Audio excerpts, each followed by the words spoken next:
6:49. My stomach feels like crap. I feel like crap. The workday made me feel like crap. And I am going to nap to get rid of this crap. So basically it's a de-crap nap.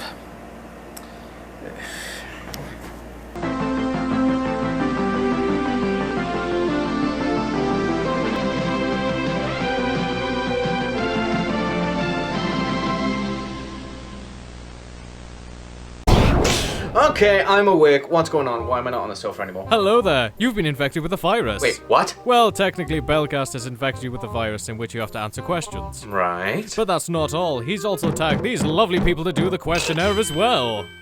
So wait, I gotta answer questions now? Don't worry, we've also got Wolfie's Eyes on the list as well. Oh, lovely. But it's not mandatory. Oh, okay. But you can always force him to do it. Well, I can always bribe him with a burger. That's the spirit. So you ready to begin? Yeah, may as well get started. Why the shirt though? Oh, bit of a fashion sense. Fair enough.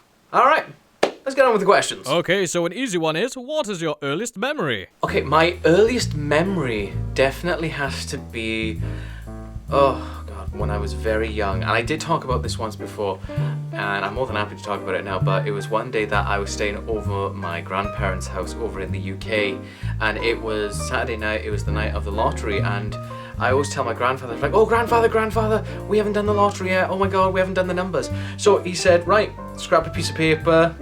He told me to write down 6 numbers, and he would let me write down the 6 numbers, and then he would jokingly phone up his boys to say, right, Jamie would like to put down this number, this number, this number, and this number for the lottery. And lottery numbers came out that time. I had 5 out of 6 numbers that showed up, and that pissed my grandfather off quite a bit because we didn't actually do the lottery that week, and we could have won quite a bit of money with that, and that's quite a fun memory, and I quite enjoy that. I doubt I'd be lucky again if I was to try and do that over here in America though, you know. Taxes! What is something that you have lost in your past that you would love to have today? Wow, that is really such a deep, hard-hitting one right there, and I can strongly say that, in all honesty, it would have to be my grandparents, my Nana and Billo. They were both taken away from me at a very young age. My grandfather when I was 7, who died in hospital due to heart failures. And then 2 years later, my grandmother, in which very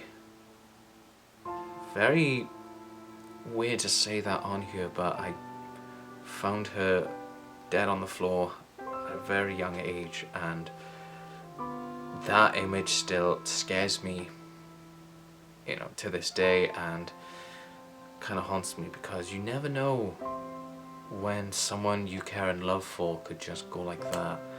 And I would love to have seen him be alive today in this day and age because of everything. I know for a fact my Nana would have been over the moon with the wedding and such for me and Chris, and I know for a fact that Billo, my grandfather, he would have just made a big fuss about it, and he would have had the whole neighborhood of where I used to live and they would have had like a street party, even though we're not there to celebrate that. And I know for a fact that they would be quite proud with me with that one. So yeah, my Nana and Billo, that's who I miss. What is the last piece of media, be it book, movie, video, or whatever, that really moved you emotionally? Actually, with this one, this is kinda... I'm gonna have to say 2 answers on this one. One being a video game of Kingdom Hearts 3. I know that it kinda took a lot out of it, and I did rant about it quite a while back, but it was mainly the story, because for me, I loved the entirety story of Kingdom Hearts, and then playing through Kingdom Hearts 3 with the music. And that's with me, I'm a music nut, and I hear these different types of music, and it just builds me up and it makes me cry.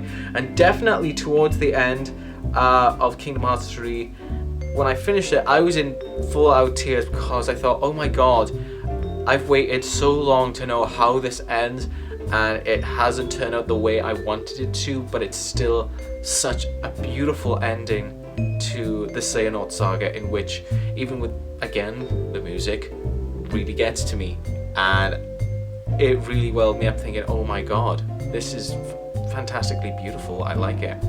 Another one being was of recent, of Infinity Train, and that it was a Cartoon Network event that happened this week, Monday through Friday, 2 episodes each night. It told the story of a girl called Tulip who was going through a bit of a tough time with dealing with her parents going through divorce and feeling as though that everything is evolved around her, and she feels as though that, you know, it's all their fault for everything that was going wrong with her life. But when she gets onto a train called the Infinity Train, then it kind of turned out she was going through a journey of accepting on what she was going through and such. And the characters, including the ending to it now, was very beautiful and very moving.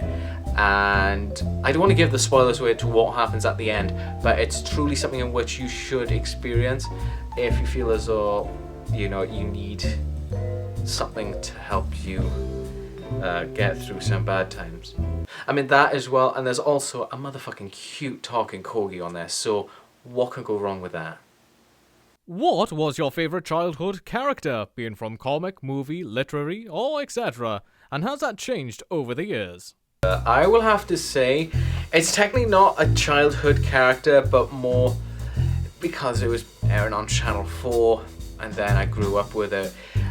It would have to be Will Truman from Will and Grace. I know, fair enough, it's not childhood but stuff, but that was my childhood when I was growing up during high school and comprehensive, where 5 years of my life there I was coming to terms slowly of being gay, and I was kind of getting bullied quite a bit. But watching that show, it really helped me with going through change, being more comfortable with my sexuality, and then in the end when they finished, you know, that arc for Will and Grace before they came back with a revamp, that by that time I was comfortable and I was proud to be who I am today, and that has changed me quite a bit because, yeah, Will and Grace is just all about acceptance. And with the stories that they were going through, okay, fair enough, I may not go through some of that story personally myself, but I know that some of the story that Will Truman was going through with him coming to terms of being gay, being afraid and alone in the LGBTQ community before, you know, moving in with his best friend Grace, and then going through that whole journey together, kind of pushes over to where I was when I was going through with university with my roommates there, with Sean and Tom, and then going forward then when I moved here to America, to New York State of all places, and being in an apartment with Chris, and then just going from there. What are you looking forward to the most in the second half of 2019? Very good one. I know definitely that this Sunday coming up, I am looking forward to going to the Sterling Renaissance Fair, in which is something in which me and Chris have not gone to in the last 3.5 years. And to get the opportunity now to think, right, screw it, we got the time, we got a bit of money and stuff, and we got the costumes. We got the costumes, let's bloody do it. We're going to be shooting off to that Sunday and just having a grand old time there. As for anything else, it's a total mystery because we got a lot of things happening on my end. I know I got my immigrations meeting in September, so apart from that, that's where it all is. It's just knowing where we go from there. We're not the type of people in which we plan out to say, okay, we're going to go here in November, do this in December, because we never know. The amount of times in which we plan stuff out, it kind of goes... Oh dear. Okay, hold on, I can fix this. This button. Oh, there we go. You know, you think you'd learn after nearly 10 years of vlogging that if you're going to use decent cameras, make sure they're charged. So, where were we? Next question? What is your greatest fear, and has it changed as you have aged? My greatest fear is, well, losing it all, really. Now, I'm not talking about, in the way of losing loved ones and such, but in a way of what you've built up in life. Losing your friends, losing your family, losing your loved ones, and everything that you've built up in your life, just to see it all crumble down. That is the one thing that scares me the most. And definitely with everything that's going on over here in America, with the continuations of mass shootings in which are going across the states, and with leaders in which are still questionable on why they were elected. It's something in which scares me, as any time that can change. And everything in which we've built up to that, to have same-sex marriage, for documented immigrants that may be turned away because they are not pure Americans and such. That scares me, because if anything was to happen and immigration turns around and basically declines, then I would basically have lost my home. I would have lost my husband, because I would have to move back to Wales, where I would be back where I started with, fair enough, my family, but that's technically about it.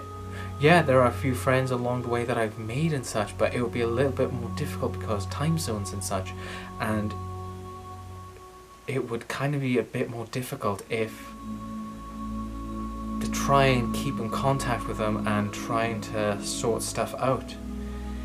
It's scary.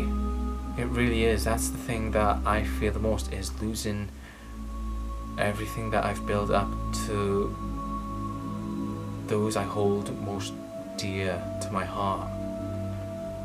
And that's scary for me. That really is, and I don't want that to happen at all.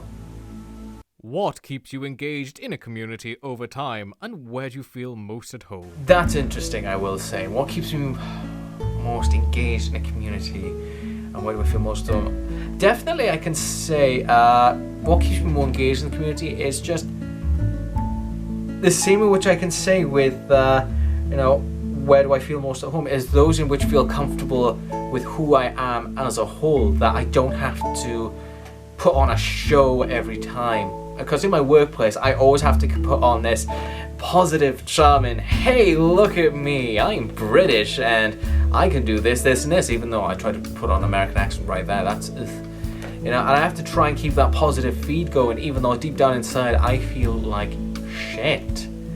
And I know that with some of the communities out there that I know, they're in the same boat as me, where they don't feel 100%, positive. There are always going to be days where they feel down and negative, and just someone to talk to. It's basically the most, I know it's a weird thing to say, that's the most engaging thing I find, is just to be there with one another when you're feeling down, to cheer each other up in your own little way, even if it's not helping 100%. It's just putting in your contribution. It's contributing to what you can do for your friends. And again, it's where I feel most at home, is just being very comfortable with myself and just all around just being yourself. That's basically the questions done now, right? Yep, that's pretty much it. We thank you for doing this questionnaire. So, does this mean now that I get to go back to sleep and wake up on the sofa? Oh yeah, and to make it more weird, you're going to be in your boxes.